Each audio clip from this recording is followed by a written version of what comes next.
All right, Ashes of Abaddon coming at you with a brand new album.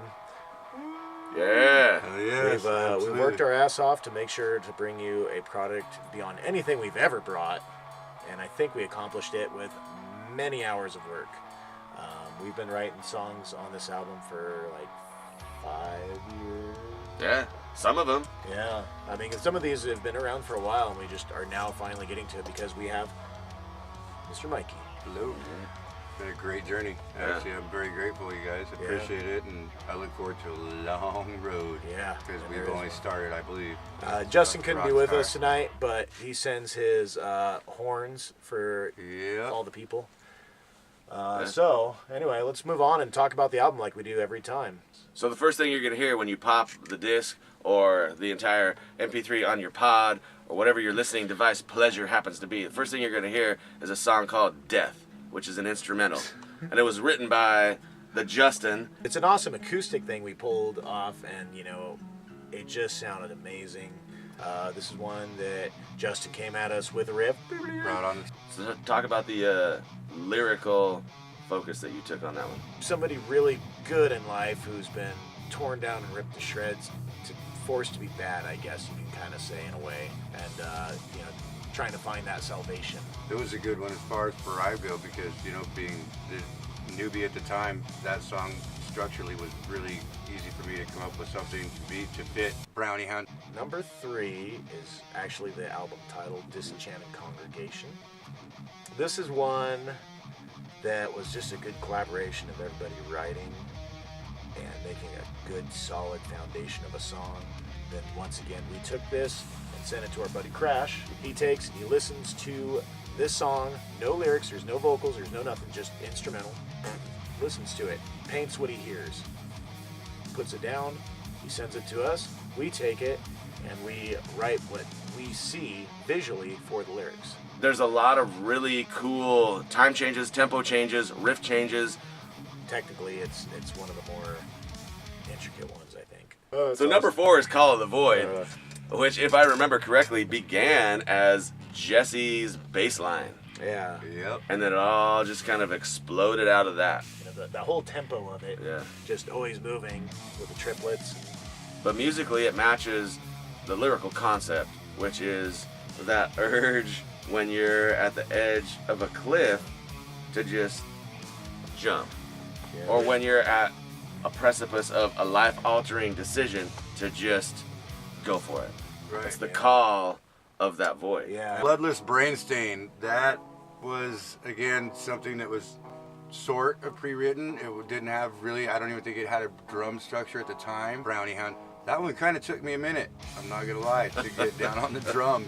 Very dynamic. Yeah. This song Absolutely. is, because it can go to like very different places. Out of nowhere, like a slap in the face by an angry Italian woman. Well, and again, it's one of those many songs as Ashes at Abaddon has always had that, you know, if you listen well enough and you soak it in enough, you're gonna hear, you know, sounds or, you know, even riffs that remind you of a certain genre or a certain time.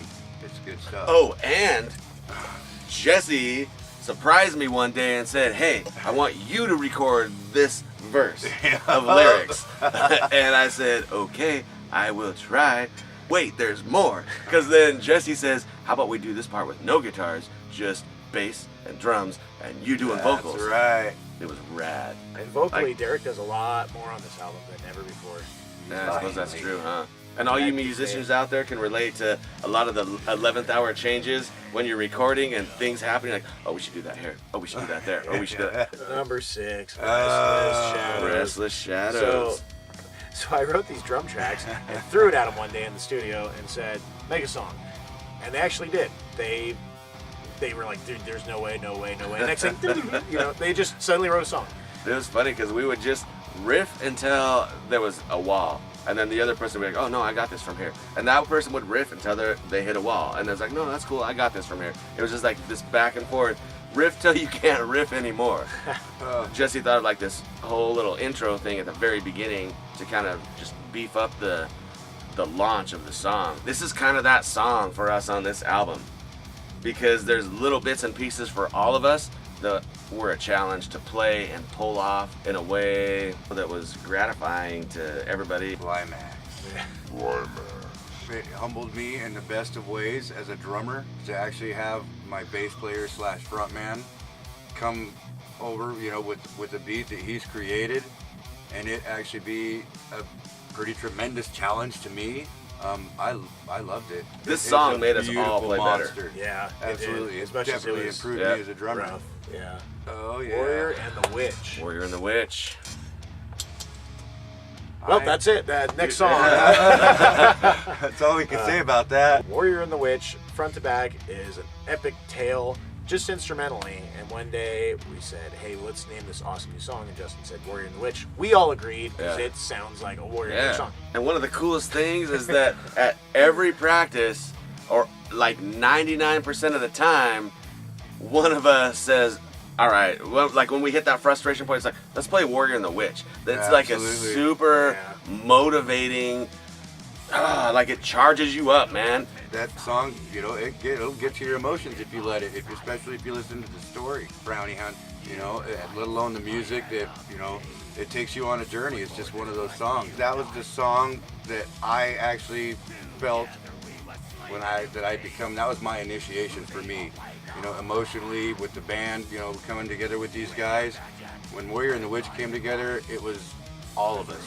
This is my favorite vocal delivery performance of Absolutely. Jesse out of the album. Like Absolutely. easily my favorite vocal delivery on this album, because it encompasses a whole wide range of styles within the song that aren't just cool by themselves, but they enhance the nature of the song. We got one last song, which is the outro of our album, which is called Decay, for the Death and the Decay. And every album in this trilogy has had an intro and an outro piece, whether it was Rise and Fall or just intro outro, I think was the first one, that kind of link up together to wrap up the whole picture. This one was done just a little bit differently, I think. Yeah. As always, Justin started out the piece. Derek decided he wanted to play some glass. Oh yeah. Because Jesse bought me this really cool chorus delay pedal, and the next logical progression was to put a glass slide on my pinky and really explore the space. Wait, did you see that? To put a glass slide on my pinky and really explore the space. Deeply. And that ends the album, and then you play it again, like for 1,000 more times, because you love it so much. Okay, so I gotta say, one other thing about this album is that we really explored feedback and how to use it within the songs and with the album as a whole. One of the key things about this album is that everybody worked hard to make sure it sounded good. There was a lot of hours put into studio time to make sure it sounded good. The whole variety, the English lexicon of curse words was fully explored in the process of recording and re-recording and re-recording, but it's worth it, man. What you hear on these albums, you're gonna hear live. Yeah, if we can't pull it off live, we're not gonna put it on an album. Right. It's just Right. not gonna happen. Gentlemen, it's been a long battle. It's been a great one. Again, thank you all very much. Very, very much. We are releasing this Beast December 28th for all digital, all free. Yeah. We don't charge a dime. We'll put it up on every platform we can. All right, well. this We're is Ashes of Jesse. Abaddon, This is Jesse. Mikey. Derek, Justin. Woo! Signing out. Ho, ho, ho.